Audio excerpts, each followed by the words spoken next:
صرف 8 دن آپ کربلا میں رہے، 8 دن، یعنی 2 محرم کو آپ کربلا میں داخل ہوئے اور 10 محرم کو شہید ہوئے۔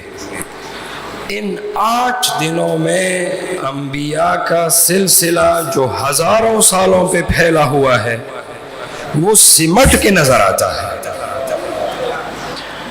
اس لیے عزیزو، کربلا کے ساتھ تمسک ضروری ہے، نہ صرف شیعوں کا، ہم تو ویسے بھی اللہ کا شکر ہے کہ ہماری نسبت امام حسین سے ہے، تمام انسانیت کے لیے یہ بات ضروری ہے کہ وہ کربلا سے متمسک ہو، چونکہ کربلا تمام انسانیت کے لیے درسگاہ ہے۔ کل میں نے جس آیت کی تلاوت کی، آج کی مجلس اس سے جوڑ رہا ہوں، حضرت موسیٰ علیہ السلام کے بارے میں یہ آیت ہے کہ جب وہ پیدا ہوئے 2 یا 3 دن کے ہیں۔ میں توجہ چاہتا ہوں، قرآن بہت اہم پیغام دے رہا ہے۔ 2 یا 3 دن کے ہیں کہ پروردگار نے ارشاد فرمایا اذ اوحینا الی امک ما یوحی، اے موسیٰ یاد کر اس وقت کو جب ہم نے تمہاری ماں کو وحی کی۔ وحی کس چیز کے بارے میں تھی؟ ان اقذفیہ فی التابوت، کہ موسیٰ کو تابوت میں ڈال دو۔ کل میں تمہید بتا چکا، چونکہ فرعون کا حکم تھا کہ جو بچہ بھی پیدا ہو اسے قتل کر دیا جائے، لہٰذا اس خوف سے کہ یہ بچہ قتل نہ ہو اس کو تابوت میں ڈال دیا۔ فاقذفیہ فی الیم، اور اس تابوت کو دریا میں پھینک دو۔ فَلْيُلْقِهِ السَّاحِلُ فَلْيُلْقِهِ الْيَمُّ بِالسَّاحِلِ، یہ دریا اس تابوت کو ساحل تک پہنچا دے گا۔ توجہ چاہتا ہوں، پروردگار حضرت موسیٰ کی حفاظت کا انتظام کر رہا ہے۔ یہ بات کل ہو چکی۔ میری گفتگو آج صرف اس تابوت کے حوالے سے ہے۔ میں آپ سے پوچھتا ہوں کہ حضرت موسیٰ اس تابوت میں کتنا رہے؟ چونکہ ہمارے اوپر ایک اعتراض ہوتا ہے، توجہ چاہتا ہوں، کہتے ہیں یہ قبروں پہ جاتے ہیں، قبروں کی زیارت کرتے ہیں، اپنے بدن کو قبروں سے مس کرتے ہیں، یہ شرک ہے۔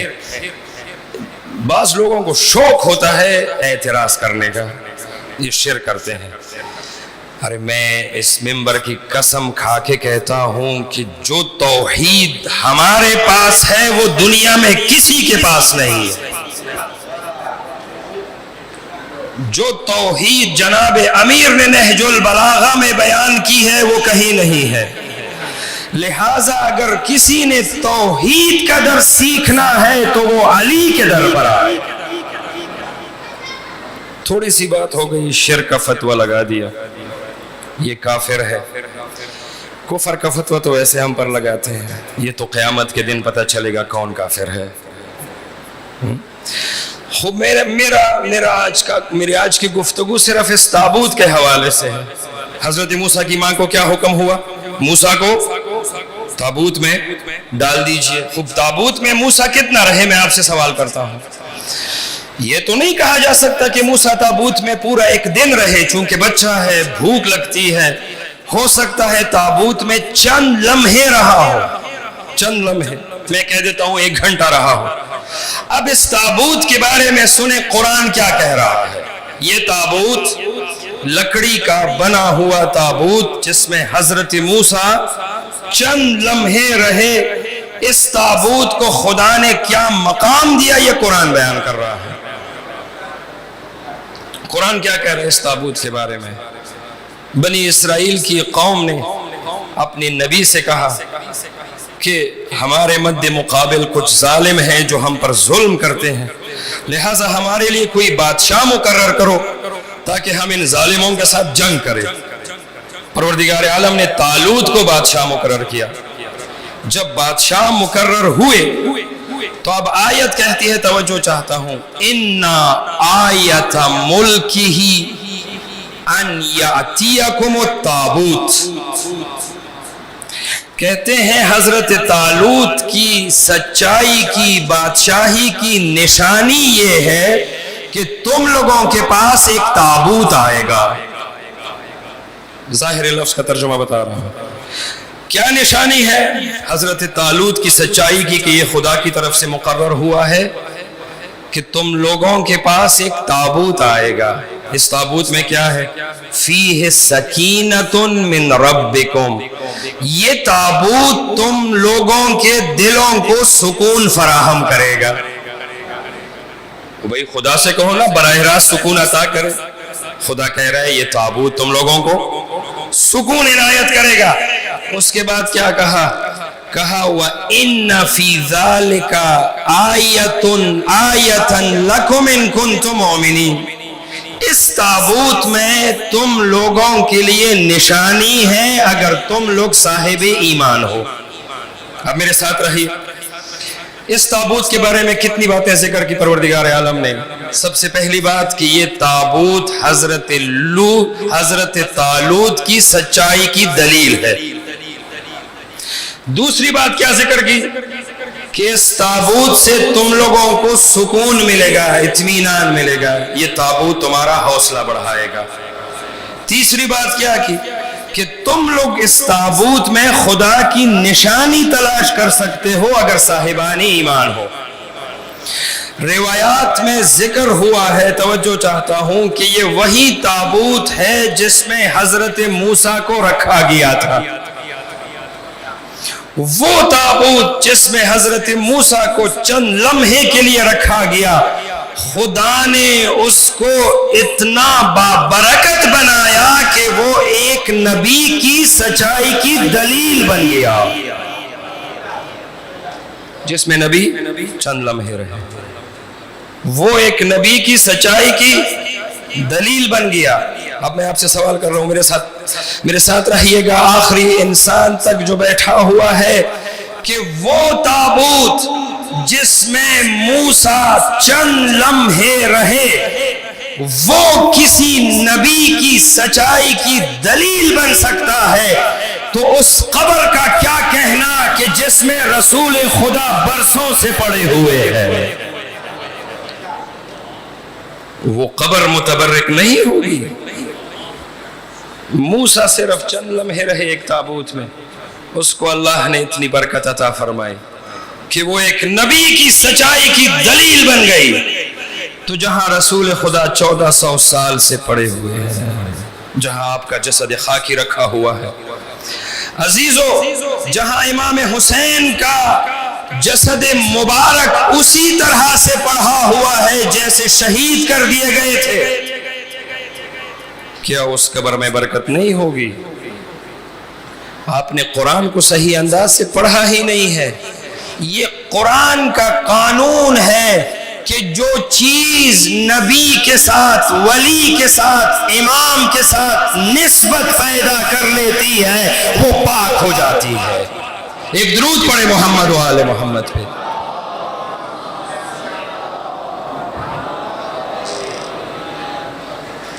یہ آپ کے سامنے ہے. اس تابوت کے بارے میں پروردگار نے کہا کہ یہ تابوت حضرت لوط کی بادشاہت اور سچائی کی نشانی ہے.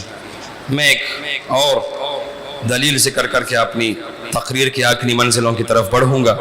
حضرت یعقوب یوسف کو جدا ہوئے 40 سال سے زیادہ ہو چکا ہے. قرآن کہتا ہے کہ حضرت یعقوب اتنے روئے وَبِيَضَّتْ عَيْنَاهُ کہ حضرت یعقوب کی بینائی چلی گئی. اتنے روئے حضرت یوسف کے فراق میں. 40 سال کا عرصہ ہو چکا ہے. اتنے روئے کہ آنکھوں کی بینائی چلی گئی. اب جب بھائی ملنے گئے حضرت یوسف سے، 40 سال کے بعد ملاقات ہوتی ہے، بھائیوں کو پتہ نہیں چلتا یہ یوسف ہے. یوسف خود اپنا تعارف کراتے ہیں، انا یوسف وہذا اخی، میں یوسف ہوں اور یہ میرا بھائی ہے. میں توجہ چاہتا ہوں. اس کے بعد کہا بابا جان کی کیا حالت ہے؟ کہا بابا جان آپ کے فراق میں روتے روتے نابینا ہو گئے ہیں، آنکھوں کی بصارت چلی گئی.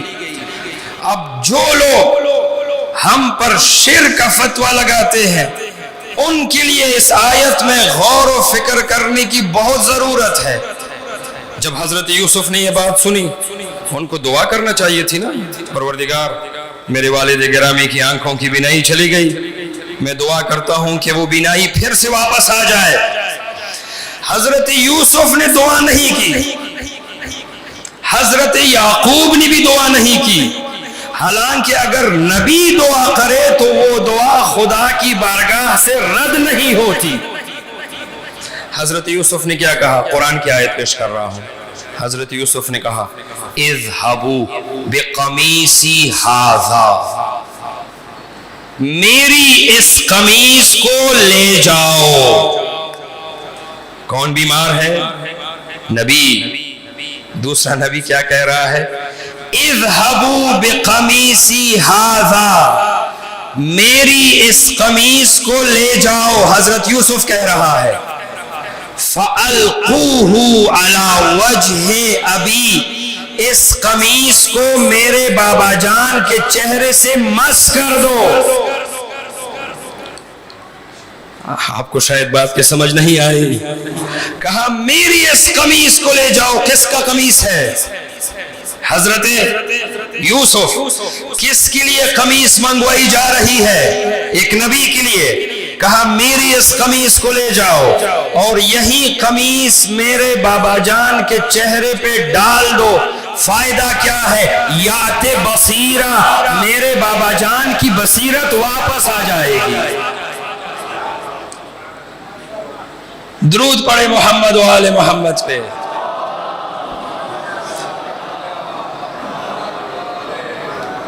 اب یہ کوئی روایت تو ہے نہیں آپ کہہ دے روایت ضعیف ہے، یہ آیت ہے۔ آیت میں حضرت یوسف نے کہا میری اس قمیص کو لے جاؤ اور یہ قمیص میرے بابا جان کے چہرے پہ ڈال دو، مس کر دو۔ اس لیے جو لوگ زیارات کے لیے آتے تھے، جب تک میں وہاں تھا میں کہتا تھا کہ زیارت جو زری ہے، دور نہیں کھڑے ہونا، بدن کو مس کر دو زری کے ساتھ۔ بعض لوگ آتے ہیں وہ دور کھڑے ہو جاتے ہیں، کہتے ہیں ہم گناہگار ہیں۔ نہیں بھائی، اپنے آپ کو اس زری کے ساتھ مس کر دو، جیسے زری پاک ہے آپ بھی پاک ہو جائیں گے۔ دور نہیں کھڑے ہونا۔ حضرت یوسف نے یہ نہیں کہا کہ میری قمیص کو دور سے دکھا دیجئے یا قریب کر دیجئے، نہ، اس قمیص کو بابا جان کے چہرے پہ ڈال دیجئے، مس کر دیجئے۔ یہ نبوت کی قمیص کا اعجاز ہے۔ خوب آپ آگے آیت پڑھیے۔ وَلَمَّا فَصَلَتِ الْعِيرُ، یوسف کے بھائی اس قمیص کو لے کر جب مصر سے چلے، کہ وہ مصر میں تھے، حضرت یعقوب کہاں تشریف فرما ہے؟ توجہ چاہتا ہوں۔ حضرت یعقوب فلسطین میں بیٹھے ہیں، وہ مصر سے چلے، یعقوب کہاں بیٹھے ہیں؟ فلسطین میں۔ دو ملک ہیں، حضرت یعقوب فلسطین میں ہے اور وہ مصر سے چلے ہیں۔ جیسی ہی روانہ ہوئے، سینکڑوں کلومیٹر کا فاصلہ ہے دو ملکوں میں، حضرت یعقوب نے کیا کہا؟ یہ ذہن میں رہے، حضرت یوسف کو 40 سال ہو گئے ہیں یعقوب سے دور ہوئے۔ اب جب یہ قافلہ یوسف کے قمیص کو لے کر چلا، مصر سے روانہ ہوا، یعقوب نے عجب انداز میں کہا انی اجدو ریح یوسف لولا ان تفندو، ارے مجھے یوسف کی خوشبو آ رہی ہے۔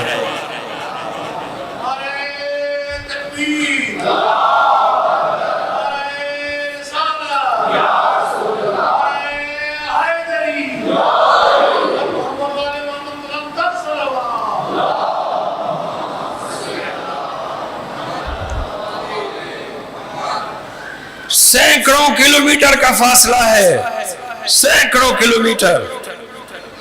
کہ مجھے یوسف کی خوشبو آ رہی ہے۔ اور میں آپ سے سوال کرتا ہوں، یہی یوسف کے بھائی یوسف کے سامنے کھڑے ہو کر پہچان نہ سکے،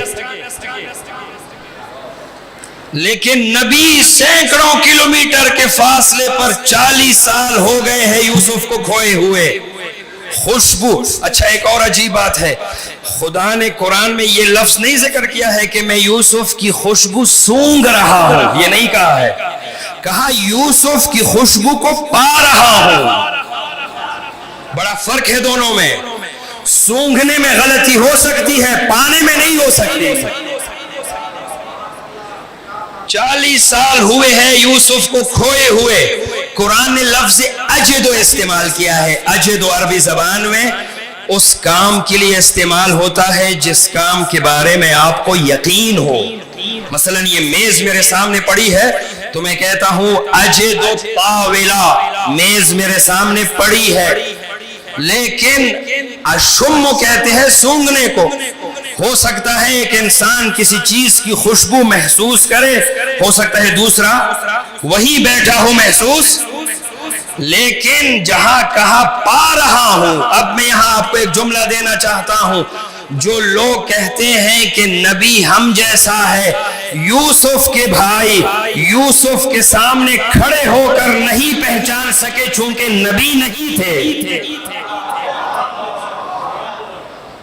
لیکن یعقوب سینکڑوں کلومیٹر دور بیٹھے یوسف کی خوشبو پا رہے ہیں چونکہ ایک ولی ہی ولی کو پہچان سکتا ہے،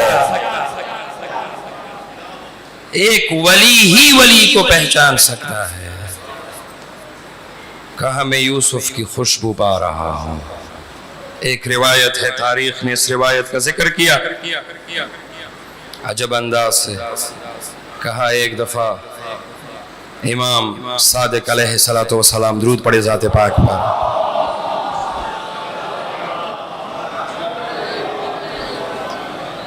کعبہ سے نکلے، جوانی کا عالم ہے، ہاتھ میں عصا ہے۔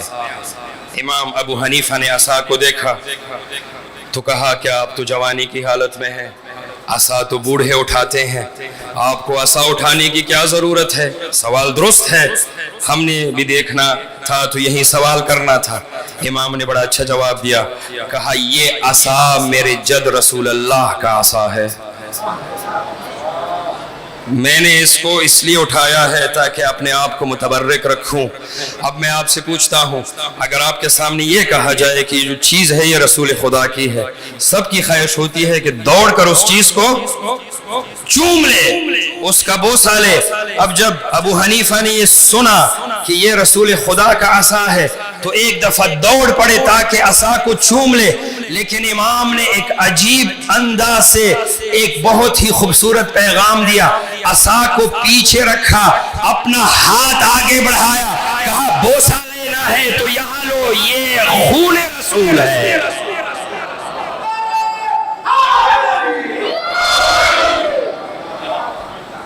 کہا بوسہ لینا ہے تو اس ہاتھ کا لو، یہ رسول اللہ کا خون ہے، یہ رسول اللہ کا گوشت ہے۔ یہی اس دنیا کی مصیبت ہے کہ رسول اللہ کا عصا یاد رہا لیکن اولاد رسول بھول گئے۔ دیکھیں وہ تابوت میں جس کے بارے میں کہا گیا، جس تابوت میں حضرت موسیٰ کو ڈال دیا گیا، وہ تابوت بنی اسرائیل کی فتح کا سبب بنا۔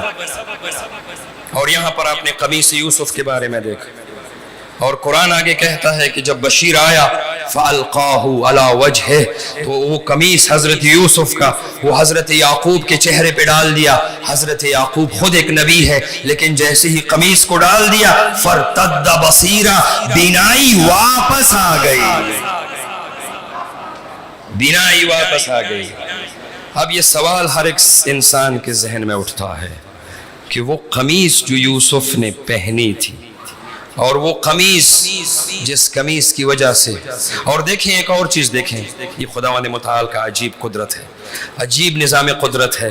ایک اور چیز دیکھیں، حضرت یعقوب کو حضرت یوسف کے قمیص کے ذریعے سے تڑپایا گیا تھا، ایسے ہے یا نہیں ہے؟ جب حضرت یوسف کو کنویں میں پھینک دیا گیا تو ایک قمیص لائی گئی، اس قمیص کے اوپر جھوٹا خون لگایا گیا، اور حضرت یعقوب سے کیا کہا؟ کہا یہ حضرت یوسف کی قمیص ہے۔ یہ قمیص سبب بنی کہ وہ روتے رہے اور اس کی بینائی چلی گئی۔ اب یہ سوال ہو سکتا ہے کہ یوسف اپنی چادر بھی بیچ سکتے تھے، کوئی اور چیز بھی بیچ سکتے تھے، قمیص ہی کیوں بھیجی؟ صرف اس لیے کہ بتانا چاہتے تھے کہ جو قمیص میرے بابا جان کی بینائی کو رخصت کر گئی، اسی قمیص کے ذریعے سے خدا بینائی واپس لائے گا۔ یہ خدا کا عجیب نظام قدرت ہے، عجیب نظام قدرت ہے۔ لہذا عزیزان گرامی، جب بھی کسی زیارت پر جائے، معصوم کی زیارت پر، کوئی دیوار ہو، اس دیوار سے اپنے آپ کو مس کرے۔ میں ذمہ داری کے ساتھ گفتگو کر رہا ہوں، گفتگو ریکارڈ ہو رہی ہے۔ اس دیوار کے ساتھ اپنے آپ کو مس کرے، دروازے کے ساتھ اپنے آپ کو مس کرے، اس دہلیز کے ساتھ اپنے آپ کو مس کرے، چونکہ وہ دہلیز معصوم کی دہلیز ہے۔ ہماری تاریخ فقاہت میں ایک بہت بڑے فقیہ گزرے ہیں، شیخ انصاری رحمت اللہ علیہ۔ یہ ایک ایسے فقیہ ہے جو لوگ مدرسوں سے تعلق رکھتے ہیں وہ جانتے ہیں۔ میں توجہ چاہتا ہوں، علماء کے بارے میں عجیب و غریب باتیں کرتے ہیں کہ علماء عقیدہ نہیں رکھتے، بد عقیدہ ہے۔ میں صاف بات کر رہا ہوں، آپ کو کسی نے بتایا ہی نہیں ہے کہ علماء کا عقیدہ کس معراج پر ہے۔ شیخ انصاری رحمت اللہ علیہ یہ تاریخ تشیع کا وہ بزرگ مجتہد گزرا ہے، وہ بزرگ مجتہد کہ آج تک ان کی کتابیں پڑھ کر علماء مجتہد بنتے ہیں۔ آج تک وفات ہوئے کئی سو سال ہو گئے ہیں۔ جانتے ہو آپ کی سنت کیا تھی؟ اس مجتہد بزرگ کی سنت کیا تھی؟ نجف میں رہتے تھے، ہر صبح درس شروع کرنے سے پہلے، درس پڑھانے سے پہلے جناب امیر کی زیارت سے شرفیاب ہوتے، دہلیز پہ بیٹھتے، دہلیز پر جو مٹی پڑی ہوئی ہے اس کو اٹھا کر اپنی آنکھوں پر لگاتے۔ کسی نے کہا حضور یہ کیا کر رہے ہیں؟ کہا یہی مٹی میری آنکھوں کا سرما ہے، یہی مٹی ہے جو میری آنکھوں کے پردے کھول دیتی ہے اور مجھے علمی مسائل سمجھا دیتی ہے۔ لہٰذا مس کیجئے اپنے آپ کو ان ذریع کے ساتھ، دیوار کے ساتھ، دروازے کے ساتھ، چونکہ جہاں معصوم کا جسد نوری پڑا ہوتا ہے وہ جگہ متبرک ہوتی ہے، وہاں فرشتے نازل ہوتے ہیں۔ اور اس لیے کوشش بھی کرنی چاہیے کہ انسان ان مقامات مقدسہ کی زیارت کرے۔ کیوں عزیزو؟ چونکہ یہ وہ درگاہیں ہیں، اور یہ بھی میں اس منبر کے توسط سے کہتا ہوں، قرآنی دلیل آپ نے سنی کہ قرآن نے اس تابوت کو اتنی اہمیت دی چونکہ اس تابوت میں حضرت موسیٰ نے چند لمحے گزارے تھے۔ قرآن تو تفصیل نہیں بتاتا نا، قرآن تو اشارہ کر کے گزر جاتا ہے۔ اب پھر اشارے کو سمجھنے کے لیے اہل بیت کے درس سے متمسک ہونا پڑتا ہے۔ ایک درود پڑھے محمد و آل محمد پہ۔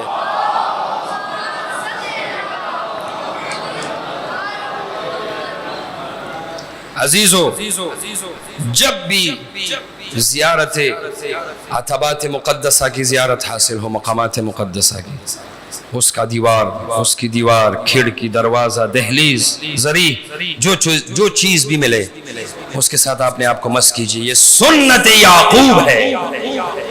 بہرحال ایک سوال کا جواب دے کر میں آج کی تقریر کو مکمل کر رہا ہوں، اور وہ سوال کیا ہے؟ ایک درود پڑھے محمد و آل محمد پہ۔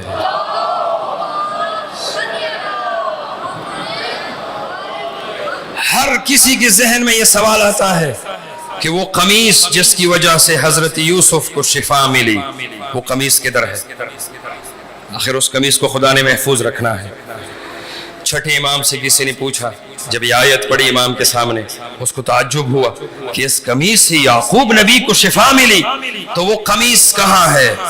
تو چھٹے امام نے ارشاد فرمایا کہ وہ قمیص نسلاً بعد نسل منتقل ہوتے ہوئے ہم تک پہنچی ہے۔ اب وہ قمیص ہمارے پاس ہے۔ اور امام نے ایک عجیب جملہ کہا، وہ جملہ کیا تھا؟ کہا کہ جب ہمارا آخری حجت ظہور فرمائے گا تو وہی قمیص یوسف پہنی ہوئی ہوگی۔ اب جملے پر آپ نے غور نہیں کیا۔ اگر یہ قمیص ایک نبی کو شفا دلا سکتی ہے تو بہت سے لوگ جب امام کے چہرے کی زیارت کریں گے، جہاں جسمانی مرضوں سے شفا ملے گی وہاں روح بھی تر و تازہ ہو جائے گی۔ وہ قمیص آخری حجت کے پاس ہے۔ عزیزو تبرک ان مقامات مقدسہ سے اور ان اماموں سے یہ ان کے اصحاب کا وتیرہ ہے.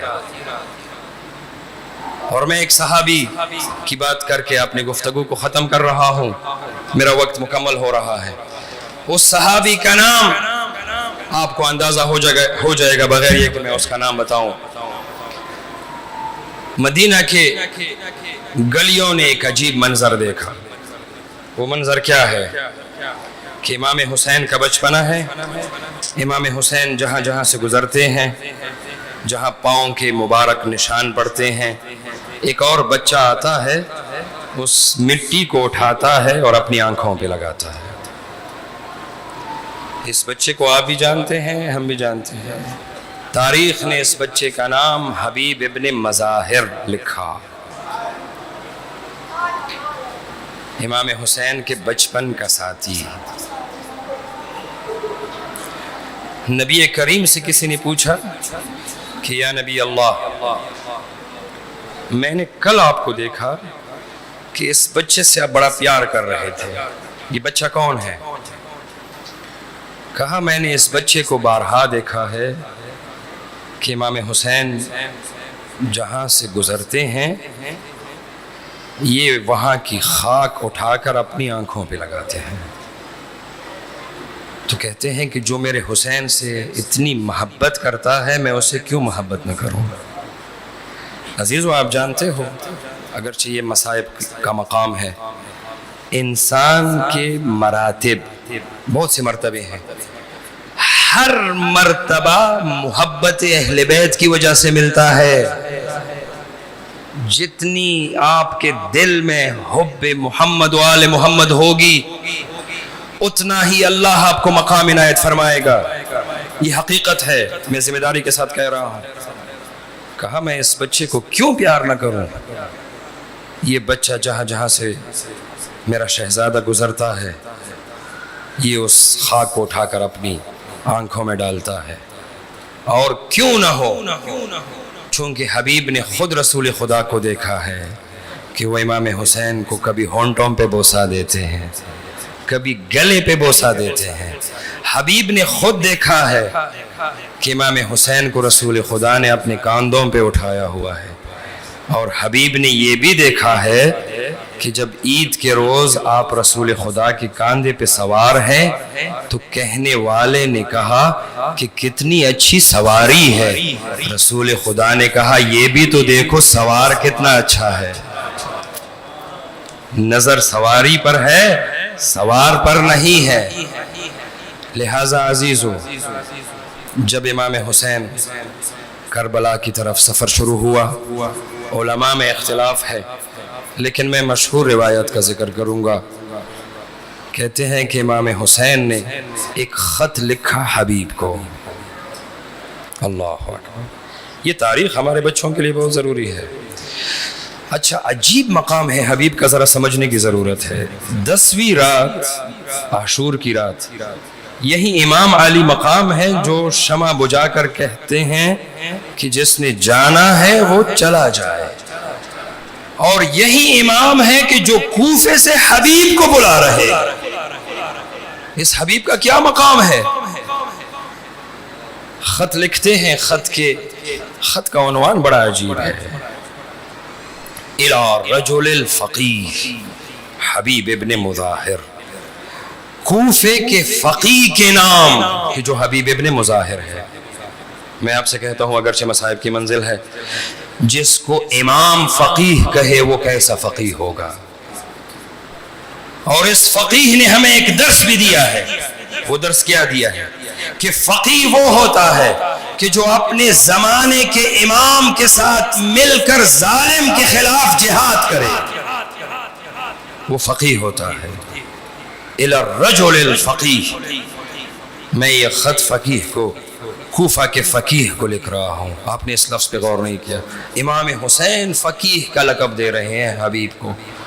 اور اس کے بعد مختصر سا خط ہے. خط میں کیا لکھا ہے؟ حبیب تو جانتا ہے کہ ہماری رسول خدا سے کیا نسبت ہے. حبیب اس وقت میں کربلا میں لشکروں کے گھیرے میں آ چکا ہوں اور میرے ساتھ نبی زادیہ ہیں. حبیب جتنا جلد ہو سکے کربلا تشریف لے آؤ. عزیزو، تاریخ نے لکھا کہ یہ خط جب کوفہ پہنچا، مورخین نے لکھا، ارباب مقاتل نے لکھا، بزرگ علماء نے بیان فرمایا کہ حبیب اپنے زوجہ مبارکہ کے ساتھ کھانا تناول فرما رہے تھے. دق الباب ہوا تو ایک دفعہ حبیب نے پوچھا من علی الباب، دروازے پر کون ہے؟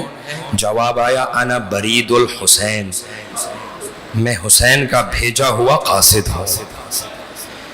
اب آپ صرف ایک لحظے کے لیے تصور کریں کہ اگر آپ کے دروازے سے یہ آواز آئے کہ باہر امام کا قاصد کھڑا ہے، اللہ اکبر، مومن کی کیا حالت ہو جاتی ہے. اور پھر مومن جس کی معرفت حبیب جیسی ہو اس کی کیا حالت ہوئی ہوگی.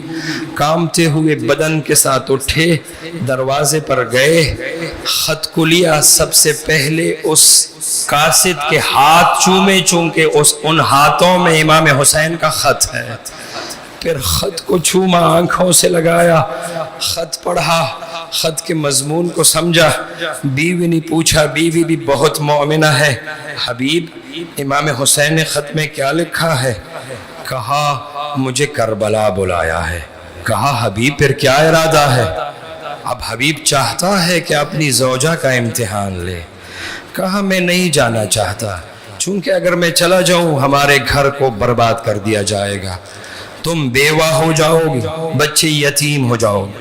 عزیزو، یہ بات سننا تھی کہ اس مومنہ نے کہا چادر پہن کے کہ پھر مجھے اجازت دو، میں کربلا جانا چاہتی ہوں. اجرکم اللہ. بس یہ سننا تھا کہ حبیب نے کہا کہ اے مومنہ، تمہارا اجر خدا کے پاس ہے، میں تمہارا امتحان لینا چاہ رہا تھا.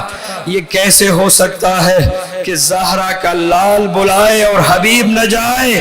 میرے بچپن کا مولا و آقا، میں نے اپنے آقا کی خدمت بچپن سے سیکھی ہے. بس عزیزو، اپنی سواری کو غلام کے حوالے کیا اور غلام سے کہا کہ میں خفیہ رستوں سے آؤں گا، کیونکہ کوفہ پر ناکہ بندی ہے، سارے رستے بند ہے.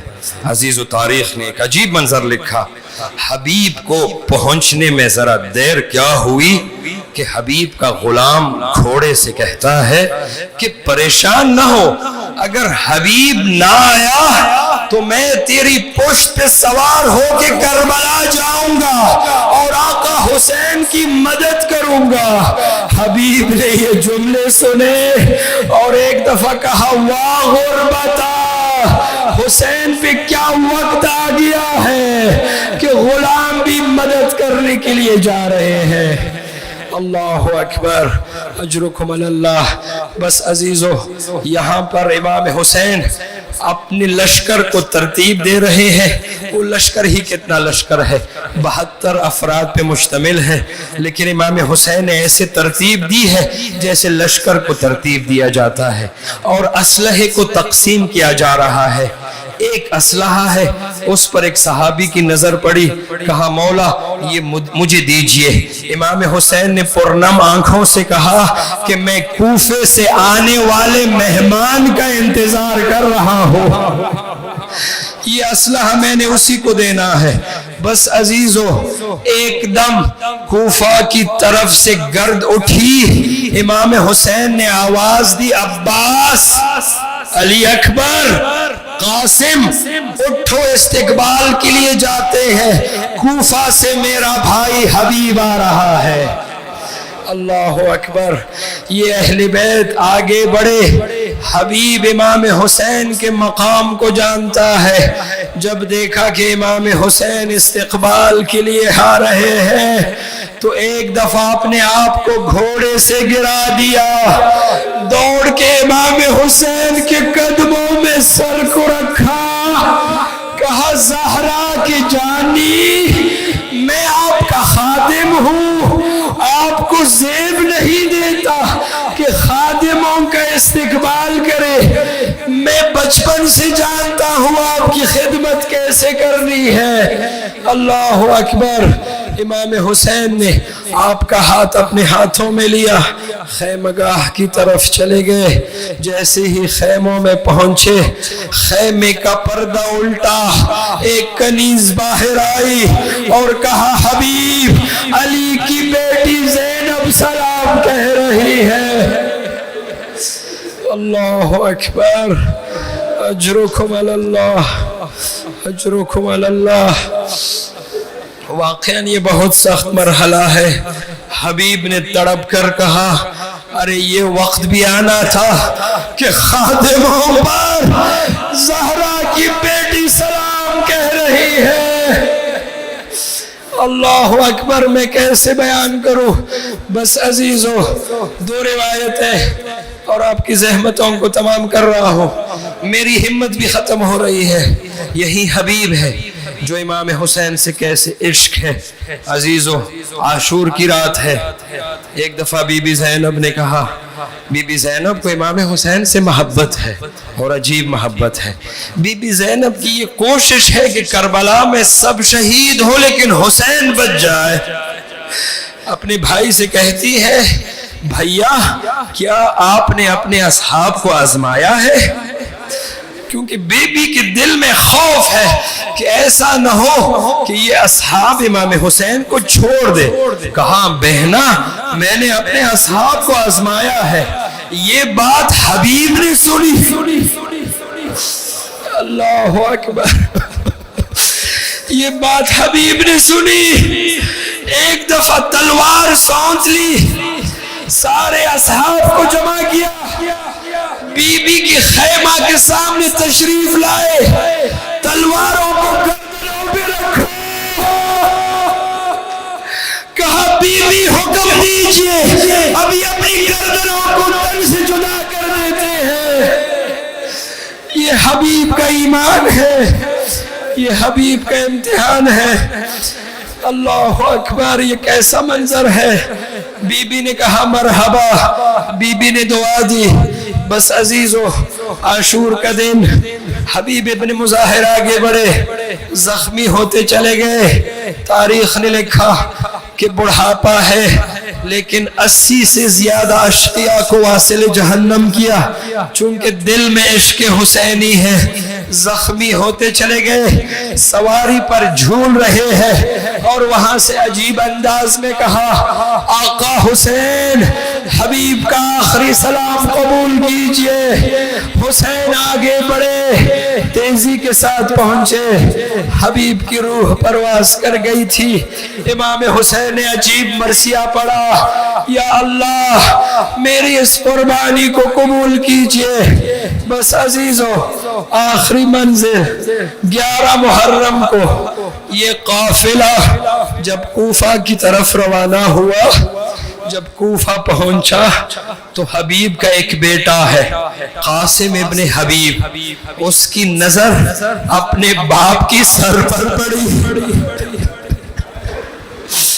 آپ یہ احساس کر سکتے ہیں، جوان بیٹا ہو، دیکھا کہ باپ کا سر نیزے پر ہے تو ایک دفعہ اپنے دوستوں سے کہا کہ مجھ سے برداشت نہیں ہو رہا کہ میرے والد کا سر نیزے پر ہو، میں چاہتا ہوں اس قاتل پر حملہ کروں، کیا تم لوگ میرا ساتھ دو گے؟ دوستوں نے کہا ساتھ دیتے ہیں۔ حبیب کے بیٹے نے تلوار کھینچ لی، قاتل پر حملہ کیا، بابا کے سر کو لیا، اپنے سینے سے لگایا، گرد کو صاف کیا، کہا بابا جس کا جوان بیٹا زندہ ہو اس کے باپ کے سر کو نیزوں پہ نہیں اٹھایا جاتا۔ عزیزو، امام زین العابدین نے یہ جملہ سنا۔ اللہ اکبر۔ ایک دفعہ اپنے بابا کے سر پر نگاہ کی، بابا جان حبیب کے بیٹے نے صحیح کہا، جس کا جوان بیٹا زندہ ہو اس کے باپ کے سر کو نیزوں پہ نہیں اٹھایا جاتا۔ ارے سجاد کیا کرے، میرے ہاتھ پس گردن بندے ہوئے ہیں۔ اجرکم علی اللہ، علی لعنت اللہ علی القوم الظالمین، وسيعلم الذين ظلموا أي منقلب ينقلبون۔